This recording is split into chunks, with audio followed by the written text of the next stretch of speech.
भ्रष्टाचारियों के लिए खौफ का पर्याय बन चुके कोटा एसीबी के एडिशनल एसपी ठाकुर चंद्रशील कोटा में 5 साल रहे और इन 5 सालों में उन्होंने ऐतिहासिक कार्रवाइयाँ की।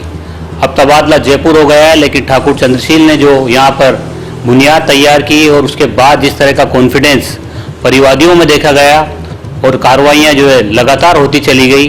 अब क्योंकि जयपुर तबादला हो गया है और कोटा में किस तरह का एक्सपीरियंस रहा, कितनी चुनौतियाँ थी, उन सब के बावजूद तमाम बड़ी कार्रवाइयों के साथ साथ छोटे छोटे जो है तमाम भ्रष्टाचारियों को सलाखों तक पहुंचाने में ठाकुर चंद्रशील का अहम योगदान रहा। सर, 5 साल का कोटा का कार्यकाल कैसा रहा और क्या लेकर के जा रहे हैं कोटा से?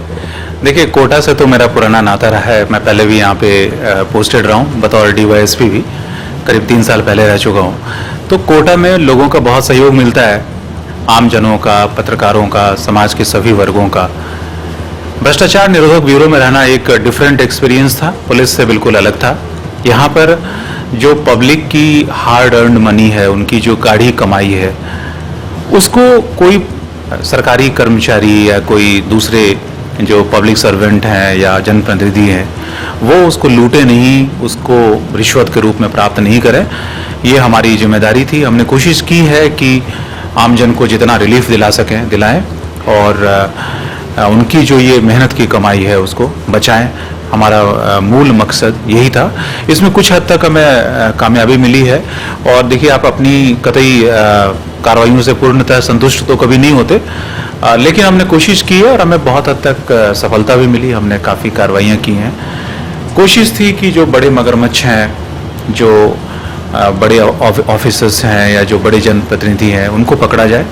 काफ़ी हमने बड़ी कार्रवाइयाँ करने में कामयाबी हासिल की। कई बड़ी कार्रवाइयाँ कर नहीं पाए, कई चूक गए और ऐसा नहीं कह सकते कि भ्रष्टाचार ख़त्म कर दिया हो या सबको पकड़ लिया हो, लेकिन एक प्रयास किया, पूरी टीम ने प्रयास किया और उसमें कुछ हद तक हमें मैं कहूँगा सफलता मिली है। कार्रवाइयों को लेके कई सारे बदलाव हुए, एसीबी भेस बदल के भी कार्रवाई करने पहुंची, तो डिजिटल इस युग में जो है आप लोग भी अपडेट रहे। अब चुनौतियां किस तरह की होती है और परिवादियों से क्या कहना चाहेंगे आप, क्योंकि परिवादी का विश्वास ही सबसे बड़ा विश्वास है एसीबी के प्रति। देखिए, परिवादी एक तो बेखौफ होकर आए। एसीबी सरकारी संस्था है जो एक विजिलेंस वाली संस्था है, जो राजकीय कर्मियों पर निगरानी करने के लिए है कि आप जो पब्लिक की हार्ड अर्नड मनी है, टैक्स पेयर की जो हार्ड अर्नड मनी है, वो कोई लूट नहीं सके। देखिए, भ्रष्टाचारी जो है उसको तनख्वाह मिलती है सरकार से, आपके ही जो टैक्स के पैसे हैं उससे उसको तनख्वाह मिलती है। फिर भी अगर वो किसी प्रकार की रिश्वत की मांग करता है, किसी प्रकार का आपसे कुछ भी मांग करता है, तो बिल्कुल नाजायज़ है और उसको नहीं देना ही आपका कर्तव्य है। मैं कहूँगा कि आपकी देशभक्ति यही है, आपकी राष्ट्रीयता यही है कि आप किसी भ्रष्टाचारी को 1 रुपये नहीं दें। अगर आप उसको पैसे देते हैं किसी भी प्रकार से, तो आप समाज का अहित कर रहे हैं, समाज को नुकसान पहुंचा रहे हैं। तो मैं कहूँगा, एक तो ये आपका कर्तव्य भी है कि आप भ्रष्टाचार को रोकें और उसके खिलाफ शिकायत दें। दूसरा, आप बेखौफ होकर दें, क्योंकि आज हम भ्रष्टाचारी को न सिर्फ पकड़ रहे हैं, बल्कि आपकी जो पेंडिंग वर्क है उनके पास, जिस काम को अटका रखा है उसने और जिसके एवज में वो पैसे मांग रहा है, उसको पूर्ण भी कर रहे हैं। जो ये राज्य सरकार का सर्कुलर है उसको हम फॉलो कर रहे हैं, आपके पेंडिंग वर्क को पूरा कर रहा है। दूसरी बात मैं और कहूँगा कि इसके लिए एक विशेष फंड की भी, जो रिवॉल्विंग फंड के नाम से है, एसीबी हेडक्वार्टर में व्यवस्था की है। यदि आप असक्षम है, आप अक्षम है, आपके पास रिश्वत देने के पैसे नहीं है, फिर भी वो आपसे रिश्वत मांग रहा है, तो एक बार तो आप उस रिश्वतखोर को पकड़वा दें और उसके बाद जो पैसे आपके रिश्वत देने में लगे हैं, वो उसका पुनर्भरण जो है एसीबी अपने मद से कर देगी। इस मद में रिवॉल्विंग फंड में पैसे आ चुके हैं, तो इसकी भी चिंता नहीं करें। हाँ, मामला सही होना चाहिए, मामला किसी प्रकार का गलत नहीं होना चाहिए। जो ईमानदार राजकर्मी है उसको परेशान नहीं करें, इसकी आड़ में किसी ईमानदार राज्यकर्मी को परेशान नहीं किया जाए, ये हमारी अपेक्षा परिवादियों से। लेकिन परिवादियों को फिर कहेंगे कि आप निर्भीक होकर आएँ और एसीबी डेफिनेटली कार्रवाई करेगी। जी, ये जो हेल्पलाइन नंबर जारी किया है उसके बाद में जो है लगता है आपको कि इजाफा हो रहा है, परिवादी ज़्यादा संख्या में पहुँच रहे हैं? देखिए, हेल्पलाइन नंबर का डेफिनेटली फ़ायदा है।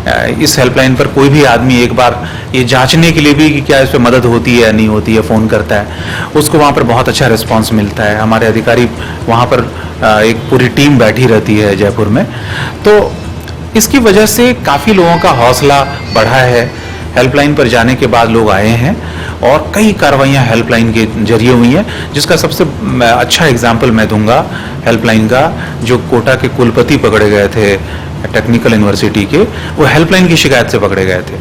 तो इस तरह की कार्रवाइयाँ आप उदाहरण ले लें, जो कलेक्टर अलवर में पकड़े गए, वो भी ऑलमोस्ट हेल्पलाइन की थी, क्योंकि वहाँ पर शिकायत किया, उसने जांचने के लिए किया, फिर वो वहाँ पे जो जन सहभागिता थी एसीबी की, वहाँ पहुँचे परिवादी, और पहुँचने के बाद उनका मनोबल बढ़ा तो उन्होंने ये बड़ी कार्रवाइयाँ कराई हैं। तो मैं डेफिनेटली मानता हूँ कि हेल्पलाइन नंबर्स के प्रचार प्रसार से कार्रवाइयों में वृद्धि हुई है। अब आपसे जैसे संपर्क किया जाए, अगर आपके नंबर, क्योंकि 5 साल में आप यहाँ रहे हैं, कोई परिवादी आपसे संपर्क करता है तो उसका क्या वो रहेगा? देखिए, हमारा एसीबी में कोई जुरिस्डिक्शन नहीं है।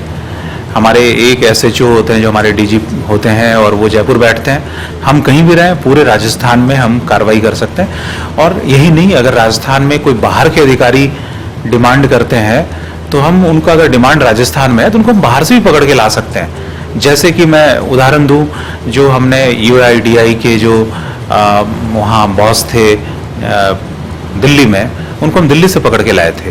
तो इसलिए आप ये चीज़ लोगों तक ले जाएं। मैं आपसे भी अपेक्षा करूंगा कि लोगों को हम सब मिलके ये उनको समझाएं कि स्टेट में कहीं कोई भ्रष्टाचार हो रहा है, आपके पास पुख्ता जानकारी है, आप जो भी अधिकारी आपको लगता है उसको सूचना देने से कार्रवाई हो सकती है, आप दे सकते हैं, मुझे दे सकते हैं, किसी और अधिकारी को दे सकते हैं, क्योंकि जुरिस्डिक्शन नहीं होती। कोर्ट्स की जुरिस्डिक्शन है, हमारी जुरिस्डिक्शन नहीं है। जी। तो भले ही ठाकुर चंद्रशील जो है जयपुर जा रहे हैं, लेकिन उम्मीद की जानी चाहिए कि नए जो अधिकारी इस पद को संभालेंगे वो ठाकुर चंद्रशील के कामों को नजीर बनाएंगे और कोटा भ्रष्टाचार मुक्त होगा। कोटा की खबरों से अपडेट रहने के लिए YouTube पर सब्सक्राइब करें kotakhbar.com पर, और हाँ, बेल आइकन दबाना ना भूलें।